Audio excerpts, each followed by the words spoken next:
Tere! See video räägib hooldusvabast aiast. Kuna ma ootan siin praegu oma podcasti järjekorda, siis ma mõtlesin, et ma räägin sulle kiirelt, mis asi on hooldusvaba aed ja kuidas seda saada. Ehk siis tänase podcasti teema, mida ma salvestama lähen, on ka suuresti see, et mis asi see hooldusvaba aed on, kas seda on üldse olemas ja kas seda on võimalik saavutada. Hooldusvabal aial on oma põhimõtted, sa pead selle mõiste selgeks tegema, mis asi on üldse hooldusvaba aed. See sõltub väga palju sellest, kuidas sa endale selle defineerid. Üks oluline asi on see, et sa ei pea seal kogu aeg käpukil rohima, see ei tähenda ka seda, et hooldusvaba aed mitte kunagi hoolt ei nõua. Aed vajab alati hoolt, sellepärast et me elame ju siin metsavööndis ja kui me mingit ala ei hoolda pikka aega, siis tegelikult kasvab sinna mets peale. Juhul kui need tingimused on nii kehvad, et isegi mets ei kasva, aga üldjuhul kasvab mets peale, seepärast on hooldust vaja.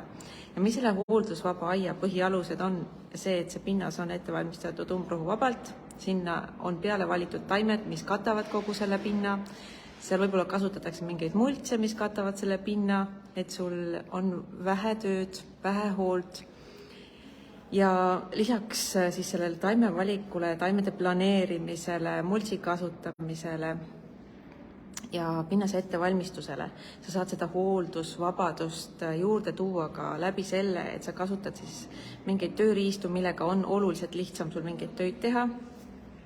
Ja ka see on väga oluline hooldusvaba aia osa, kuidas sa sellesse aeda suhtud, kuidas sa seda hooldad, kas sa ajad igat rohuliblet taga, umbrohuliblet taga või sa vaatad aia üldpilti, sa vaatad aia üldväljanägemist ja ei lähe iga väikse asja pärast närvi, iga väikse maltsa pärast närvi, mis sul seal aias on.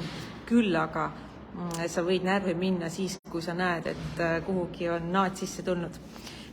Ja see nendest kõigist asjadest, kusjuures ma kirjutan ka oma uues raamatus ja sa saad sinna raamatu oote järjekorda ennast kirja panna juba. Ma panen selle lingi ka siia video alla, sa saad sinna ootelisti tulla. See raamat ilmub ilmselt kuskil mai alguses, hiljemalt saad juba ennast kirja panna. Ja kusjuures, kui sa oled seal kirjas, siis sa saad ka lisabonused, mida ma muidu kaasa ei anna.